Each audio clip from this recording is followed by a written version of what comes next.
Patrick Stewart was in that, which is very disappointing. As a poo. Yeah. Which that was a good really, doesn't it? Scathing indictment against his career. Yeah, it's Patrick. Patrick, I've got a role for you. I've got a role you've been waiting for your entire life. Forget Picard. Forget Charles Xavier. You're a shit. Yes, but what's the role? Hello and welcome to Faster Horses. I'm Paul Wilshaw at Paul Wilshaw on Twitter, and these are my co-hosts, Mark Sutcliffe, which is Mark's out of 10. Hello. And Nick Tomlinson at NT Illustrators. Hello. This is Series 3. But if you haven't heard of Series 1 or 2, you can check those out on Spotify, Apple Podcasts. You can find us in loads of places. Now you can get this extended version of the same episodes early by signing up to our Faster Horses Patreon, as well as one extra Patreon exclusive episode a month, along with other benefits detailed on the sites. Don't forget to like and subscribe, it really does help the show, and also follow our official Twitter page at Faster Horses UX for regular updates, find show topics and interesting articles and random musings for the team. Also, if you want to give us feedback, send us some feedback. Now, without further ado, let's go on to the show. Back. Have you ordered Sunday lunch? No. Chris had apparently ordered Sunday lunch made some kind of arrangement with Mum. He is now not answering his phone. Not told you. And I have no idea of what this plan is meant to be. So it's that classic standard fare, really. Nice. Right, should we go then? Let's go. Yeah. Seriously. Alexa, announce. Why are you announcing that in the middle of a bloody everywhere? Announcing. There we go. Why are you announcing that in the middle of a bloody everywhere? Alexa, announce. Prick. Announcing. Prick. Right, let's record this before my fucking ceiling falls It's on recorded. me. Yeah, we're aware. Right.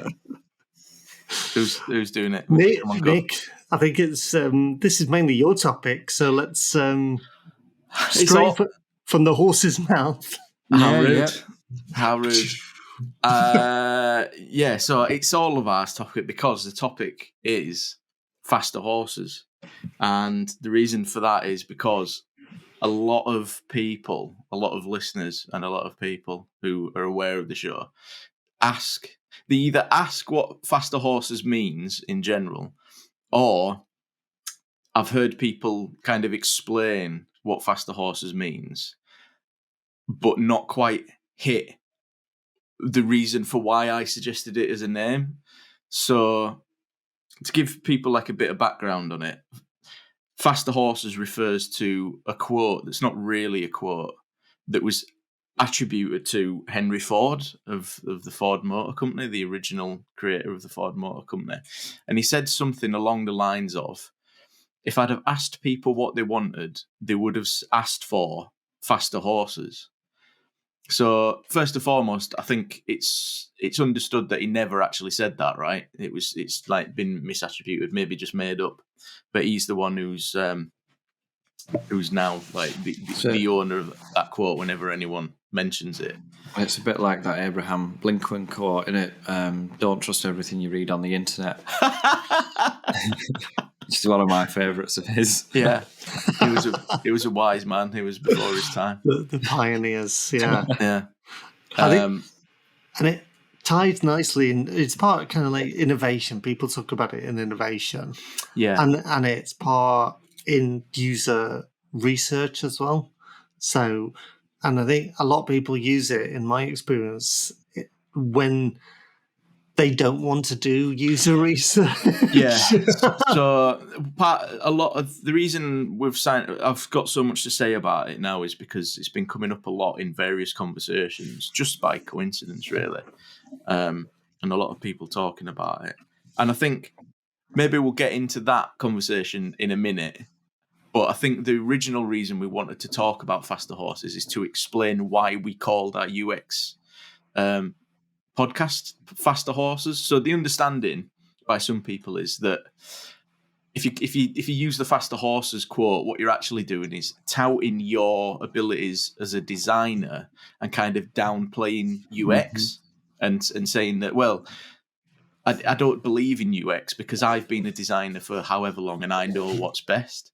So it seems unusual then to call the UX show Faster Horses. And the reason I suggested it in the first place is that we are the faster horses. It's a bit of a fuck you to people who use that quote, basically. So my point is that, yeah, if you ask people what they want, they will say faster horses. But actually, that's not the end of or it shouldn't be the end of the conversation. That's the start of the conversation, because as a UX designer, you understand that those people who you're asking that use your product don't necessarily have the vocabulary they need to ask for what they want specifically. And they're just using the vocabulary they have to allude to what they want. So a good designer would have heard, I want a faster horse, and thought, right, these people want a faster horse, but why do they want a faster horse? Well, they want to go a shorter distance more quickly. They want the horse to be more efficient. And then, you start to ask more questions. They want a more comfortable ride. They want something that's you can just get in and go with. Like, there's a lot of affordances that come from just asking basic questions. So to just say, I know what's better for these people and I created a car is arrogant, I guess, isn't it? And it's showing a complete lack of understanding and appreciation for UX. So, yeah, the reason I suggested that we call ourselves Faster Horses is that we're going to embrace that quote and we're going to be the faster horses because it's we like irony as well. Yeah, well, that's it. Yeah. That's another point. It made a good image in the first place as well. The original artwork for this show was Paul in a Ford Model T bombing it down a dirt track with a horse in the side seat, shitting its pants. Still one of my favourites. That happens in my driving every day. Usually the horse comes in through the windscreen now. Yeah. So that's the reason I suggested it, and I never really explained that to you guys, but I think it was understood. We're usually on the same sort of page and stuff like that, so we all understood how people use that quote and how it's misunderstood. Yeah. We sort of embraced it. I think it's quite interesting because I think a lot of that's happening now because with electric vehicles, a lot of car companies are going, well, everybody just wants the same car. Yeah. But instead of having petrol or diesel, they want an electric motor. But that's actually not the case because and I think I tweeted about this earlier in the week at Paul Wilshaw. Nice little self-plug. And actually when they spoke to like 14, 15-year-olds, the next generation of car drivers, what they want is the technology in the cars. They don't want the same, kind of gearboxy kind of feel. They don't want the same controls, and kind of all those buttons on the dashboard and things like that are irrelevant to a lot of people, and especially if you can do things with tech. I mean, why do we even have indicators? Because really, if you're turning, the car should automatically indicate. And, if you're following a map that's built into your car system and it knows you're going to take a direction, why isn't the car automatically indicating and going on there? And why is that extra stick? And I talk about, we talk about cars, but this relates to user interface. And why put a stick on there to indicate when actually, that you're making a decision there for people not to indicate over kind of like doing it automatically for you, kind of like, and you see kind of like, and it like drivers piss me off when they don't indicate and they just turn. I kind of like, I was following someone yesterday and they were in the left-hand lane on a roundabout to turn right. And if you're in America, roundabouts are this middle thing that you kind of go round with no traffic lights. It's a real weird English concept. But you kind of have to be polite and give way to let people come. And it's like, but yeah, and you get like really dickhead drivers. And I think we had this conversation as well, Nick, that, you know, cars with AI and self-driving capabilities, you know, could safely drive on the roads themselves. But the problem we have at the minute is that so many cars don't have that capability on, and you're relying on humans to make mistakes, and then you have to program all those mistakes into the car to kind of put it in, and kind of like that's where some of the, you know, automatic driving falls down, because you have dickheads. That technology is ready to go now and has been for years. The issue, the thing that they're trying to work through, and the thing that's throwing a spanner in the works, is everyone who doesn't have an autonomous car, which is basically a human being. Yeah. So the other drivers on the road are the reason for self-driving cars not working, because they all speak to each other and they all know what they're going to do and are doing at all times and where they are in relation to each other. It's the people who miss their turning on the motorway and decide to bomb through 3 lanes of traffic, drive over the stripes, and end up on their turning rather than just go 10 minutes out of their way and come back down the other way of the motorway. Yeah, definitely. And and going back to the quote, you know, kind of like, I think, you know, when you say, oh, well, if we just asked, do they just want faster horses or faster website or better UI? And, you know, I think if you ask like a basic question and kind of like go to somebody, oh, do you want a website? What kind of website do you want? And like 10 years ago, everybody said BBC. You know, nowadays everybody says, oh, I want it the same as kind of my biggest competitor, so, you know, or I want it like Apple, or I want it like Google, or, you know, I want to just copy this, and that's exactly the same as this quote, really, isn't it? It's kind of discuss. It's like, going back to the indicator thing, it's like, oh, so we've made the indicators stalks more ergonomic for your hands, or you know, they'd say, you know, do you like, or how do you think the indicator stalk should look or feel? And that's a loaded question, isn't it? Because you've not even suggested the idea that you don't have to have indicator stalks at all. And people don't understand what the parameters are for the answer. So how do you want to so if they said how would you expect to indicate in this car, you'd be like, oh, well, there'd be a stalk somewhere and I'd move it. And they wouldn't understand that technology is advanced to the point now where if you put in the map where you're going, it knows where you're going, it knows where the turn is, it knows what the safe distance from the turn is before you action the indicator. You're not just doing it at the last minute, or you're not doing it like 2 miles down the road. People don't know that, so they don't ask for it.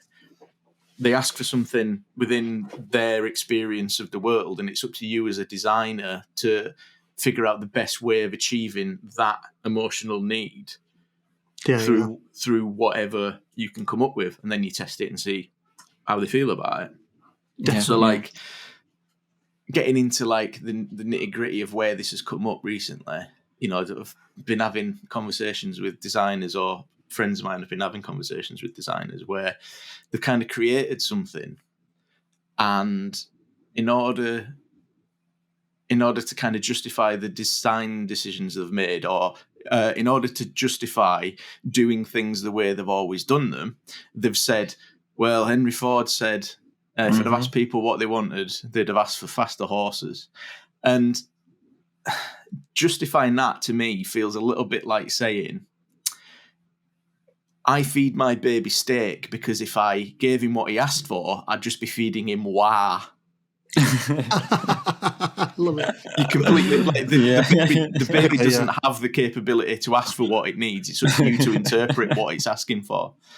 And you know, they're always doing it. The really funny thing about it is they're always doing it. They're always making that comparison when they're churning out your bog standard website that they've been churning out for the past 10, 15 years. The quote points to like a revolutionary change in not only like getting around, but the invention of like the assembly line as well. That was a really revolutionary thing. Henry Ford didn't invent the motor car. He invented the assembly line, and he made mass production motor cars. So, you know, they're misunderstanding the quote on two levels there. And by churning out a website with no affordance for good usability is in no way the same as inventing or manufacturing the motor car and replacing the horse. It's two completely different things.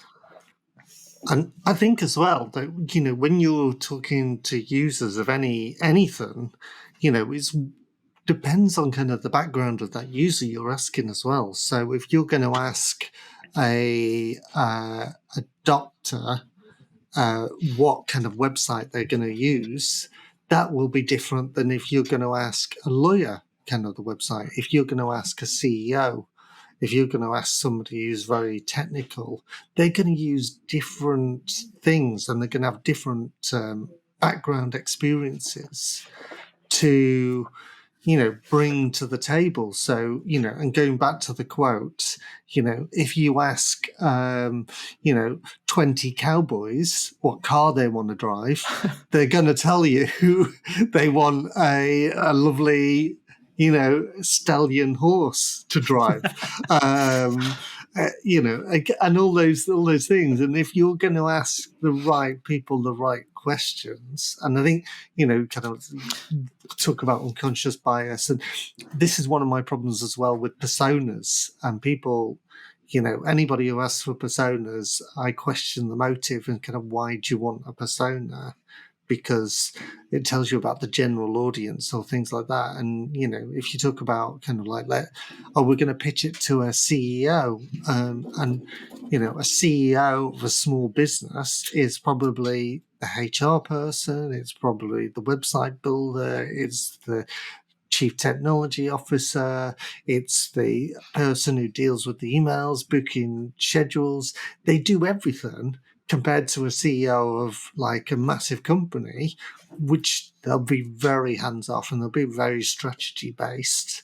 So you can't just say, oh, this is a CEO. They like to watch BBC One at night time and things like that, because it just doesn't work like that. And people are very, very different. And because, you know, and I think our media is so much wider nowadays, you know, we just can't pigeonhole people into these personas and just say kind of like, you know, oh, we've got to target CEOs, because like what is a CEO? Kind of what are you going for? You know, you're talking to a huge range of people just in that one sentence. Did you see that persona thing that I sent to the group chat? Oh, yes. Yeah. And it's like, has facial hair, lives where it's cold, has a naughty list, and then there's a picture of Santa and Stalin. Yeah, there's a few of those, and kind of like they're brilliant, aren't they? Yeah, it's great. There's another one, isn't there, with Satan and someone else, kind of like. I'll have to dig them out. I've only seen that one, but I'll have to find the rest. I'm sure they're part of a bigger set, aren't they? Definitely. I think it might be my design thinking book over there that I'll have to dig out. I'll find them. I'll post some on the social when we promote this episode. Mark, what's your experiences? You've been a bit quiet. I have, yeah. I've been trying a couple of times to get Gin on there, but it sounds like you two had quite a lot you wanted to say first. So I thought I've got more. You know, I'll have my little time in the limelight first, and then I'll get back in my box. But the one thing I wanted to say was kind of a reflection of what Nick was saying about the context in which this quote is used, because it's, as you pointed out, it's used where specifically when a company doesn't want to innovate, doesn't want to change, which is so. Even though the quote isn't actually from Henry Ford, it's so counter to that quote that it's almost like parody of a parody. But I think in the space where people are trying to innovate, and this excuse is flung out there to kind of defend people just doing whatever they want, they're failing to recognise that innovation needs to be tempered, and it needs to be tempered by a sense of accountability and a sense of responsibility. And I think that's something that is so often missed when you focus on ideas like this about just going off out there, because you might innovate, you might live in your room for a month and design something. But if you're part of a wider business and you're trying to innovate their range of products, if you do so within that little box, a little echo chamber, you're only ever inevitably going to serve your own need. And you're not the same customer base as what your company is serving. So really, you need to be held to account to that. And the only real way to do that, and there was a real way to have any kind of integrity to your design, is to actually speak to people and to be able to interpret what they want. I really, really like that statement you said about I feed my baby steak, because if I listened to it, I'd be feeding him war. That's a stroke of genius, that. And again, a lot of when you're in a user interview, your interviewees are trying to be helpful. They're trying to frame their problems in a way that make them sound like solutions, because they don't want to come across as whiny little pricks most of the time. And you have to kind of assure them that, no, that's precisely the kind of person they have to be. But still, they'll solutionize for you, especially if you're asking questions like, so what do you want? Yeah. You know? Yeah. Well, that's the thing. That's the main problem with that quote is if I ask people what they want, well, you're asking the wrong question, then, aren't you? Biscuits. It. Yeah.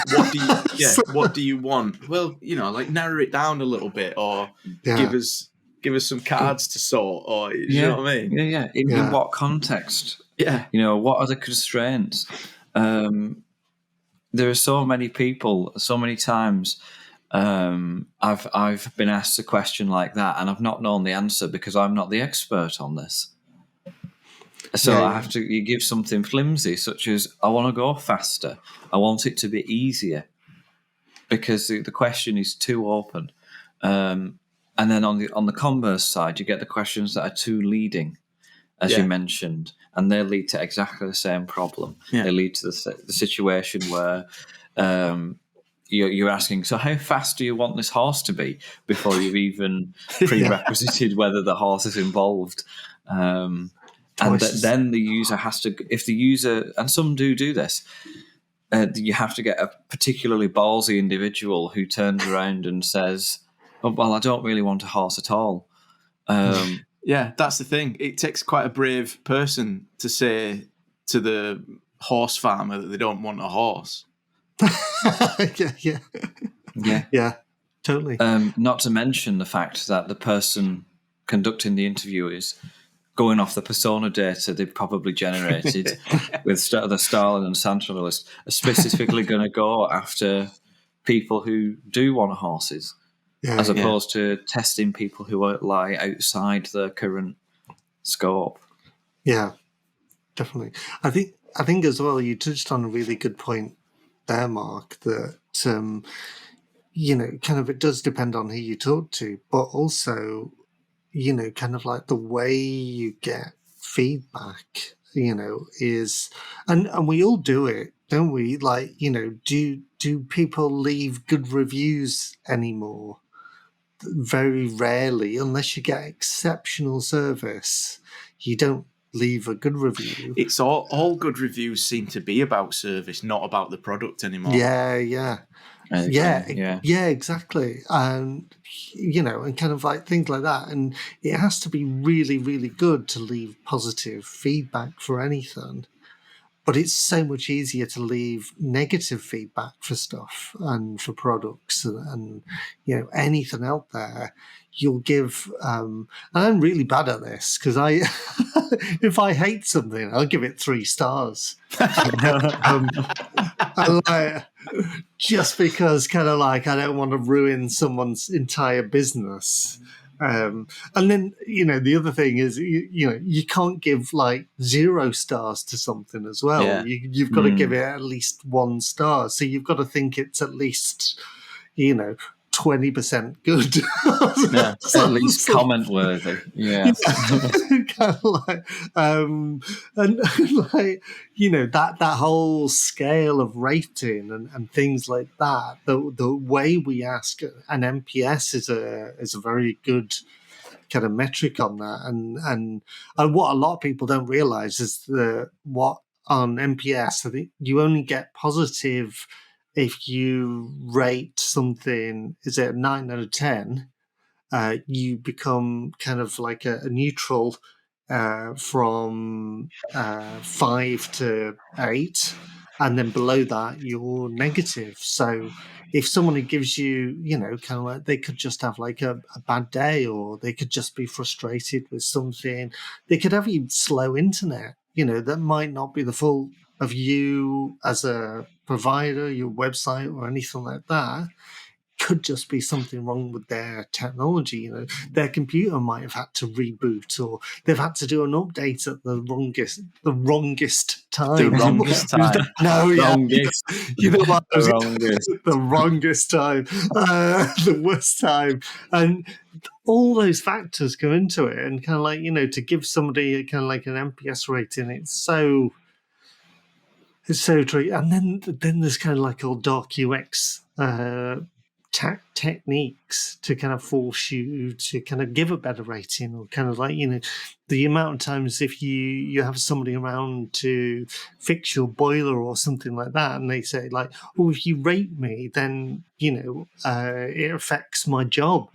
So if you kind of give a bad rating to someone, even though it's kind of like shit, and they didn't do what you wanted them to do, you wouldn't give them a bad rating, because they've put that emotional pressure on you to kind of like say, oh, this is amazing. And like, I think Sky engineers do it all the time, and they kind of say, stood there with a hammer in the hand, like, can you rate my service, please? Yeah, with a pair of pliers. Yeah, kind of like, if you don't, I'll cut the bloody cable to the satellite dish. And it's kind of like, well, you're a nice guy, so why would I? But you put the bloody satellite dish on my front door. So yeah, so you've got a chance to check to see if the Sky dish is actually working yet, because it's still there. In fact, do you even have satellite dishes for Sky anymore, or are you just really old? You do, but they announced this week, didn't they? Sky Glass, which is a really interesting concept. Sky Glass. Yeah, they're doing TVs, basically like mobile contracts. So you get the TV, you get your Sky contract. You don't need a satellite dish; it's all in the TV, all through Wi-Fi. So they're going to kill off loads of those engineers' jobs. Are they good? Are they good TVs? Oh, well. But yeah. Got Dolby Vision and Dolby Atmos in, and things like that, and you can get them in different colours and different sizes. So after, and that's a word from our sponsor, Sky TVs. Yeah. Oh, and while you're at it, sign up for Squarespace website. And Harry's razor blades, I think. So I want to try actually doing some ads. Maybe we can introduce them on the Patreon. First test pilot them on the Patreon and see how well they go down. But yeah, I think we should. I did want to also add as well about the. I want to link it back to that Patreon episode, the UX files we did about occupied time. And you brought up a good article there, Nick, about Houston Airport, and they had loads and loads of complaints about waiting for baggage to come off, and the way they solved it wasn't a solution to get baggage quicker to them. They made that waiting time feel occupied by putting the bags further away from where they came off the plane. Oh, So you're they giving didn't have the- you're giving the game away. You're giving the Oh, content no. of the Sorry, you're giving the Patreon content away. Well, there. Yeah, that's it. Our listeners will now not have to sign up to Patreon, which is at they will. www.patreon.com/fasterhorses. Nice. Well, they will to get the context and the fun and hilarity that goes with it. I think it might be Faster Horses UX. At Faster Horses UX. I think I'm not actually entirely sure. I should probably No know one's that. typing in the URL directly unless they're clinically insane. They're just going to Google and typing in Faster Horses Patreon. If you're watching it on YouTube, scan that QR code there. Scan that QR code. Yeah. Oh. That's what we do. Well, that's been one benefit of the pandemic, isn't it? The person who invented the QR code is now a billionaire. Yeah. That's, yeah. Good for him, I say. Yeah. Or her. Or her, yeah. Right. Yeah. So Go one on. thing that I wanted to get in this episode was having come from a background of where I was the person who would be likely to say if Henry Ford had asked people what they wanted, they would have asked for faster horses.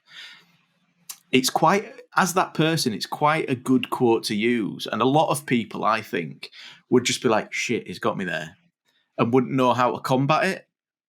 So I thought I could offer a bit of advice of like how to combat that as a response. And there's a couple of ways, there's a couple of things that I've been thinking about. I've had time to think about it.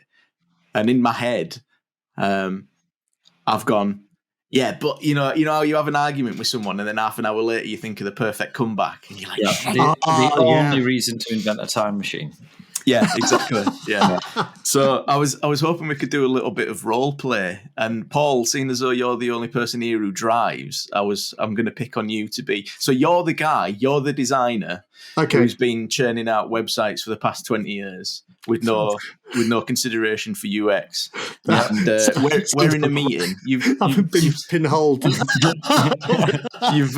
You've just designed me. You've just designed me something like an interface or something like that. An app. Yeah. Let's say an app. Like a mobile shopping app. Yeah, shopping app. So we're in a meeting and I'm just giving some feedback. And you've got to really lean into this role, okay? So hi Paul, thanks for your time today. It's all right. So I've just been looking at the app you've submitted for the shopping basket. I don't think it's very good. I don't think you've really considered the end user. Well, have you done any user testing? Well, if you look around, kind of like, it's just, this is what all the websites are doing. So, if you don't meet up with the demand, then, you're not going to get into this. Is there any kind of specific quote you'd like to reference in order to pick up you? I was going to build up to that. I was kind of like, I didn't know I wanted to. I should have told you I was going to do this before the episode. Oh, that was brilliant. That's kind of fun. I'm definitely putting that on my interview questions list. Is there any quote you'd like to choose to back up your statement? Well, Nick, kind of like, you come to me, and I'm really innovative. And, if you really ask your users, they're going to say they just want faster horses, but really, you want to make a motor car. Oh, that's the famous quote by Henry Ford of Ford Automotive Company, isn't it? Who 100% said that. Yeah, he did. Yeah, I've got a time machine I invented after an argument, and I've been back to check. So while you're there, get me a dinosaur. Let me ask you this, Paul. Do you drive? I do. All right. Okay. So do you drive a Ford? No. Oh. What car do you drive? I drive a Tesla. Oh. So what the fuck are you talking about then? If I knew, I wouldn't be designing websites.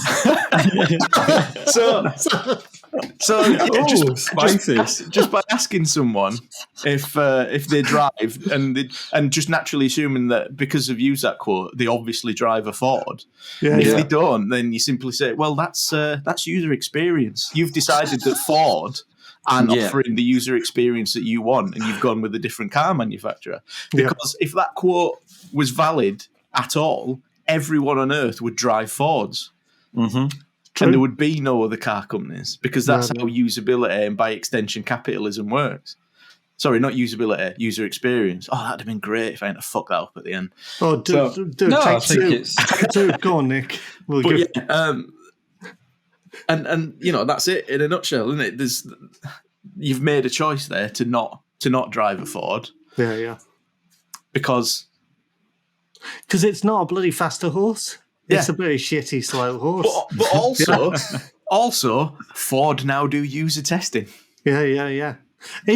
Interestingly as well, Ford, ironically, used this quote, and they make Mustang brand. Mustangs. Yeah. Cars. Yeah. And which features a horse and kind of yeah. Ferrari nod do to as it, isn't it? well. Yeah. And kind It's of like technically a faster horse in and of itself. And and if you ask Peugeot drivers, they'd want faster Tigers or Lions. Is it Lions? I don't know. But Peugeots, isn't that a cat? Yeah. Isn't there a cat called a Peugeot? Possibly. I don't drive. Peugeot, and as it's pronounced in America. Peugeot. my interest in cars extends to the fact that they convey me where they are going, and I'm not the one driving them. So That's the way of the future, Mark. Yeah. That is the future. And I chauffeurs, staff, Yeah. having staff on hand to drive you Hat and places. gloves. That's the future. And this is as well kind of one of the points of that, kind of like that, and back to the electric cars that we started this with, and people think they just want electric cars, but actually is the future even owning cars? Yeah. It's Is it- subscriptions. Yeah. Is it subscription? And I think one of my favorites was what was it? The Schwarzenegger film, Total Recall, and they had taxis in there with a robot driver. Yeah. Who and spins his head round in his seat. Yeah, and I kind of think that's the future. Kind of like small buses or little. So I think the way it's going is exactly like this, and it's on record. So when I'm proven right in 20 to 30 years, I can point back to this episode and say I knew all along. So what I reckon will happen is it'll be subscriptions. No one will own a car, and you'll just it'll be more or less the same as Uber, but they'll be self-drive, and you'll subscribe to a car manufacturer. So that ability to seem exclusive and to seem like, people, it's a status thing. If you're driving around in a Land Rover or a Mercedes or something like that, there's a certain amount of status attached to that, and people will still want that. So that comes from which subscription you have. So if you subscribe to Mercedes, a Mercedes will pick you up, and you can even within that subscription pick the level of car that you want, because Mercedes have classes and levels of like quality under their brand. So I reckon that'll be what it is, and from month to month you can change your subscription price and get different levels of cars and comfort. And it's even happening a little bit now for electric cars. I think our good friend James Med has subscribed, or has previously subscribed to, like an electric car monthly subscription. In fact, is your plan a little bit like that, Paul, on yours? It is a bit, it is a bit. In fact, most cars are like that anyway. You get PTP, don't you? So but the subscriptions, you can literally you sign up for a month and that's it. Yeah. And you could switch.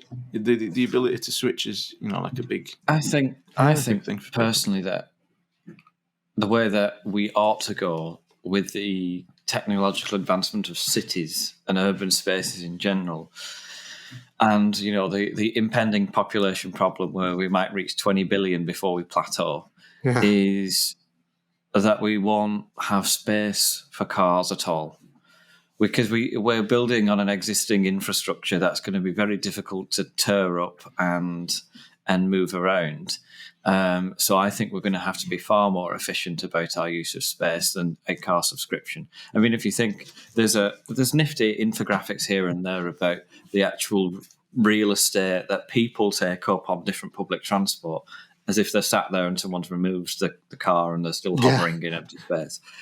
and it just I just think that there's going to be methods of moving around, like the not literally, like, just a caveat, but like the teleportation tubes in Futurama. Yes.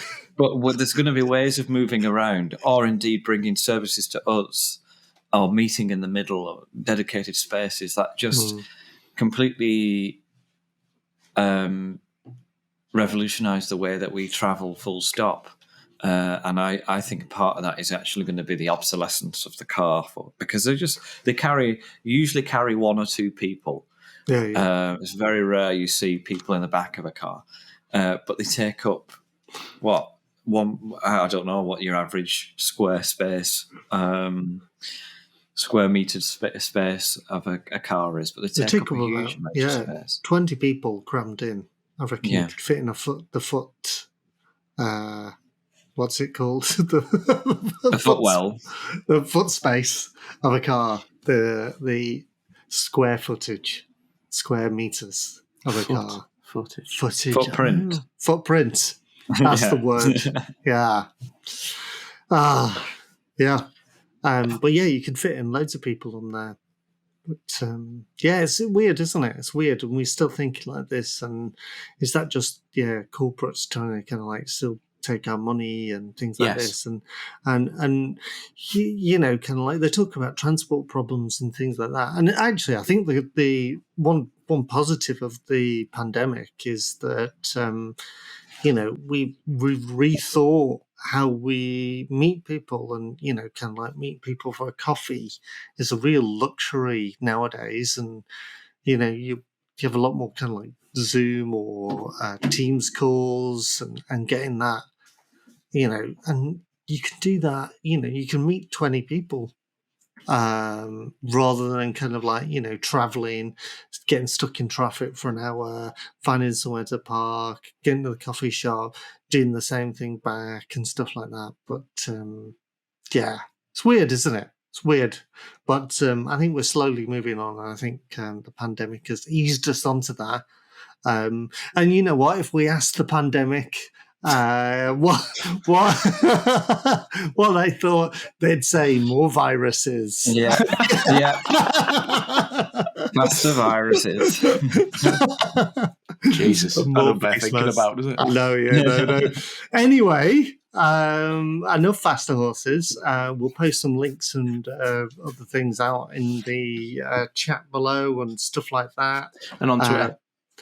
Get in touch if you want to know more, and hopefully this is giving you a good insight of why we're not that shallow naming of a podcast. We've got some deep thought behind it, and a lot of anger as well, and a lot of anger. I think that comes across to the general tone of our podcast. Yeah. Very bitter. My wife says, "God, you sound like a real old whining man." Yeah, who, me? All of us. All of us, I'm happy with that. That's a cultivated brand of mine. Mm-hmm. So. Cool. I'm glad she's picking that up. Anyway, who's got the magic tombola? I've got it. Do we need to do a song first? We do need to do a song. Yeah, do you want an intro? Oh, God. Yeah, go on then. It's my ring entry music. Yeah. Weighing 187 pounds. I don't know how much that is. I do stone, so that might be way less than I weigh. I have no idea. I don't know.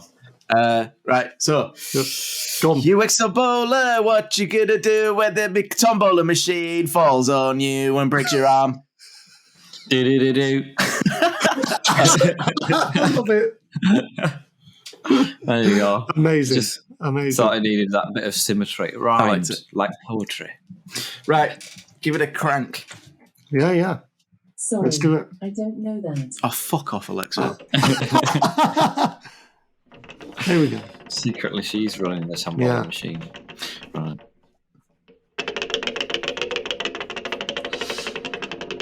Oh, there we go. Come on, spin a bit faster next time, Nick. Yeah. What the fuck is going on? Fucking hell. And this spinning is... it. Can we do a UX tombola on tombola fucking machines? God, yeah. Right. This is what purgatory is. It's just spinning the tombola machine forever. So today's tombola subject is emojis. Ooh. Ooh. Oh, I like this. So, are we talking about the emoji film? Because I think that... No, we're not. Never talking about the emoji film. We will not be talking about the emoji film. Thank you. Patrick Stewart was in that, which is very disappointing. As a poo. Yeah. Which that says it all, really, doesn't it? Yeah. scathing indictment against his career. Yeah, it's Patrick. Patrick, I've got a role for you. I've got a role you've been waiting for your entire life. Forget Picard. Forget Charles Xavier. You're a shit. Yes, but what's the role? Oh, very good. Very droll. Sorry, Patrick. Take it away, someone. Yeah. No, I think I once... So I never really appreciated emojis till recently, and I do think there's a real art to using emojis. And I think it comes back to the fact that, and a lot of people don't recognize this, because the moment they recognize it, they'd realize they were at fault for most of the arguments they have. And it's their fault that those arguments exist. Don't mince your words, Mark. Yeah. No. But what people don't realize is when you are reading a text, what you are associating that text with is not a person, not a human being, but the concept you have of that person within your own head. And thus that gets intermingled with whatever personal sentiment you have, whatever insecurity, whatever problems you're facing, whatever you're projecting. And so every time you read a text, you are appropriating that to an idea of what you have in your head. And you will go out of your way to make, if you're feeling pissed off at a person, to interpret their nice messages as something that pisses you off. And I think emojis are one small way of mitigating that, only small, because you know we can interpret emojis differently as well. Yeah, well, that's my favourite thing about emojis, that there was actually clear intention behind quite a lot of those emojis. Yeah. And also, on the other end of the scale, just an inclusion of a completely bizarre icon for no discernible reason. And pretty much every emoji has now a socially understood like meaning. So you know, the aubergine is somewhat phallic, isn't it? And that's become if you put an aubergine in a message, that's like that could be potentially like a sackable offence. Yeah. Depending on the content, you know, depending on where you're doing it, which is I find incredibly interesting. And then, you know, there's emojis that seem to mean one thing or were intended for one purpose that have become completely different. Yeah, definitely. I think we were talking about this on our MVP episode. So if you go back and listen to that, worth a listen. But, you know, it's that common language, isn't it? And emojis become its own language. But like regional languages have their own inflections and different meanings and things like that, so do emojis as well. So, you know, one thing I always kind of dislike about emojis is that I'm always kind of like searching for the right emoji for the right time, and kind of like I always think as well on social media, am I going to insult somebody if I put a male representation of this emoji here, or kind of a female one? Is it the right audience? And those kind of things. I end up second guessing it. So it takes me about 2 years to write something because I'm thinking like, am I being socially... But go back to the point I just made there, Paul. They're going to interpret that willingly, however they want to. Exactly. Yeah. And I'm second guessing all these interpretations. All I wanted is someone to go out to the supermarket and buy me a bloody aubergine for tea.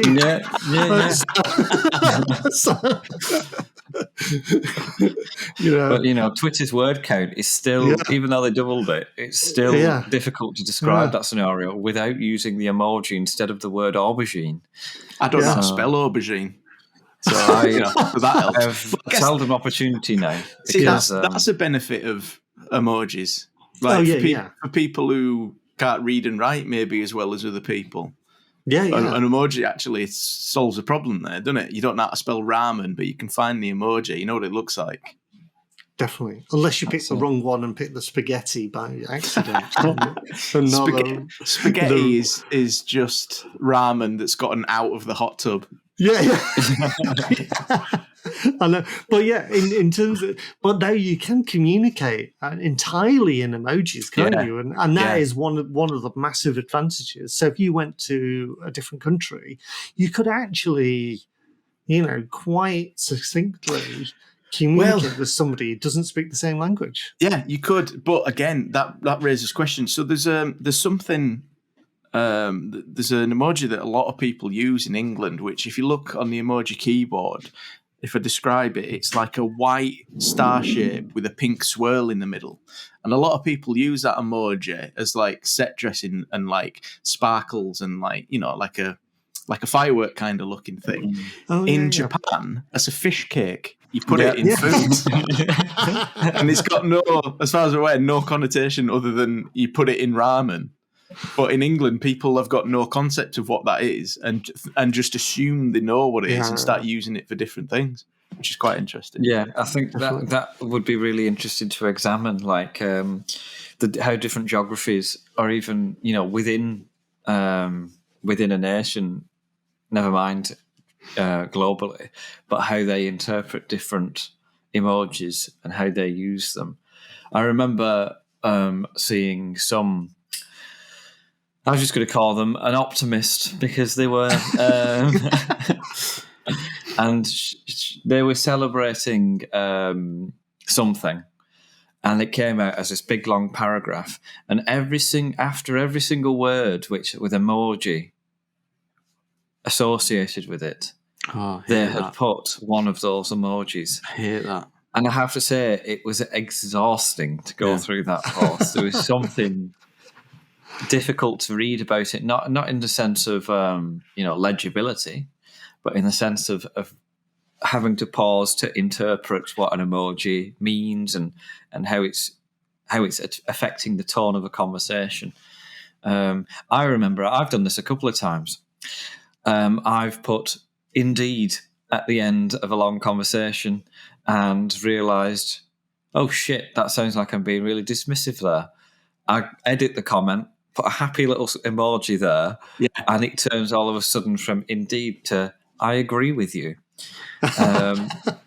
Which is different. Yeah, absolutely.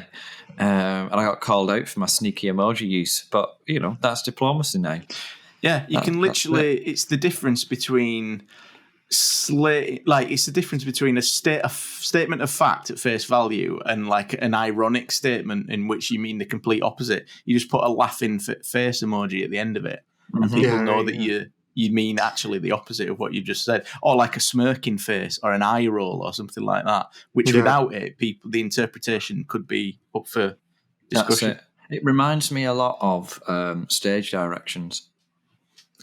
You're going to have to explain that one. Yeah. So, that's it. You might have in a stage direction, because they include the tone with which something's spoken.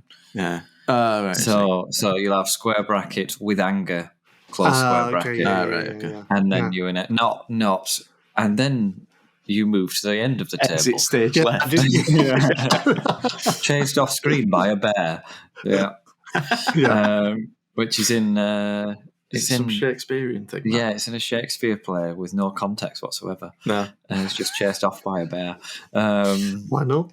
It says, doesn't it say chased off stage left by a bear or something like that? I'm not sure the exact. Yeah, I know. There's probably an emoji for it now, though. That's only because Shakespeare found a bear costume in the Hilton Hotel in the Tower of London. Yeah, that's it. That's what I'm saying with. He's a bonny-looking bugger now, though. 400 and... How old is he? 400 and something. William Shakespeare? Yeah. He's dead, Mark. What? He's dead? Then why have I agreed to sleep with him? Did he send you an emoji proposition? I did, yeah. I Just a clearly smirking misinterpreted that. Yeah. Tower of London, smirky face. Aubergine emoji. Skull. How's Yorick? Skull emoji. You can get like stocking filler books, which are pages like little quizzes. It's guess the story from the set of emojis, or guess the saying. Oh, guess that'd be the a good phrase. quiz thing, wouldn't it? Yeah. How are we gonna come up with a product that Mark Steeler can advertise? We've just talked about the use of emojis. We've not solutionized it right. No, so I guess one issue with emojis is you've got to be able to see them, haven't you? Yeah. Although text to speech does pick them up. Yeah. Well, my thinking is emojis have become so expansive now. There are hundreds of them. Oh yeah. But the human face is only limited to that first page. Yeah, so when you're the most expressive tool on earth. Yeah. When you're meeting in person now, you're no longer able to leverage that functionality. So I wonder if we can introduce some kind of face mask that just has emojis on it. That's the thing. Okay. That's the thing that's just been released. I was going to get one for Halloween. It's a mask with a battery pack in it that connects to an app on your phone with an LED screen, and you can put anything you want on this LED screen. And they're like relatively inexpensive, like less than 50 quid. Wow. So I see Mark Steeler's already on that one then. Yeah. Never mind. Next product. I mean, maybe, UX Tombola, we don't always have to come up with a solution. Sometimes we talk about things that just has good UX already. Well, I think that's what emojis are, aren't they? Yeah. So maybe Mark Steeler just needs to come in and advertise the emoji language to people, and maybe convince people to make the switch from the English Roman alphabet. Is it Roman? Yeah. Roman alphabet. No, sure. That doesn't sound right. What I'd like to see Mark Steeler advertise is the semaphore version of emojis. No, the real life. No, right. Okay, no, this is it. I've got it. Right. So the product is a large, hard-shelled suitcase with a real world version of every emoji in it. So you've got like a little model aeroplane, a toy boat, and an aubergine, and a bowl of ramen. It's all in there, and you've just got to like leaf through it whenever you want it. So that's pretty much what I do with emojis anyway. Yeah. So like, you'd be in a bar with your suitcase next to you, and you'd be like, "Would you like to come to my house tonight?" And then you just pull out the eggplant, the aubergine, and just kind of stand there with it. Yeah. That's it. So it's a case full of real life emojis. I love it. We need a good name. Let's see. Yeah, quick, because Paul needs to leave. Mm-hmm. I know. Yeah, I'm getting pressured. We need a name by a 6-year-old. About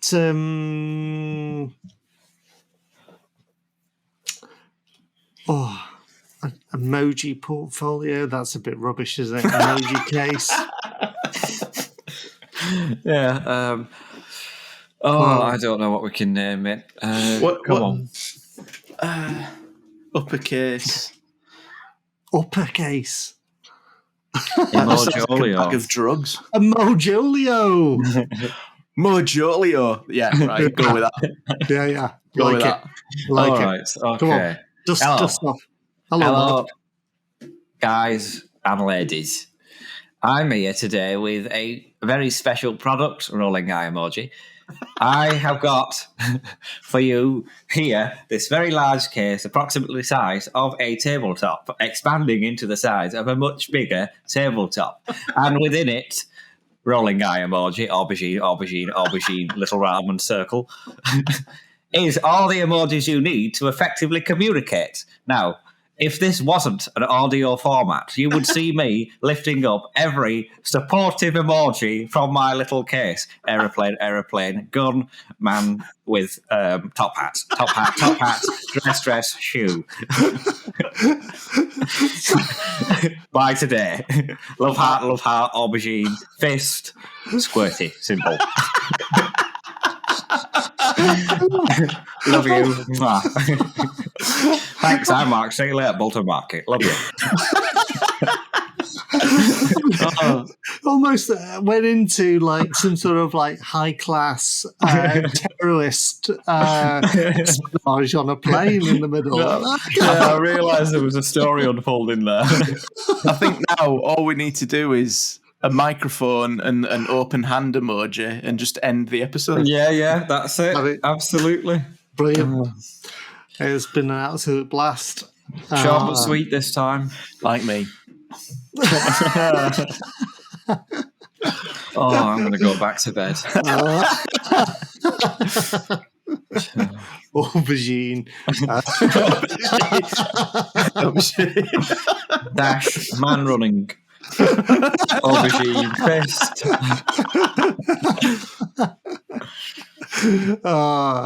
Disco man. Disco man. When I'm being extra, I always end that, or after when I'm being extra in a text message, I always send the emoji of the flamenco dancer woman afterwards. Yeah. Just to show that I'm. Yeah. Mine's a whole nail care because that's sassy as fuck. Yeah. I like putting in random emojis that just throw people just to off. throw people off. Yeah. Just kind of like Mark Steeler trying to use emojis. Yeah. What did he mean by that? Peach. Yeah. We all know what that means. Window. Finland flag. Finnish flag.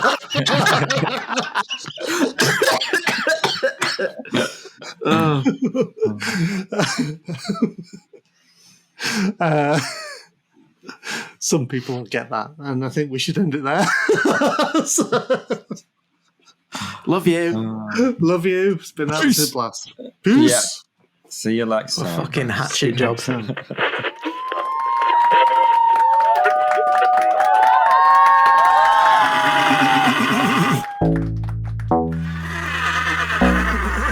That's another episode in the bag. Thanks for listening. Don't forget to subscribe on your preferred streaming service and follow us on Twitter @FasterHorsesUX.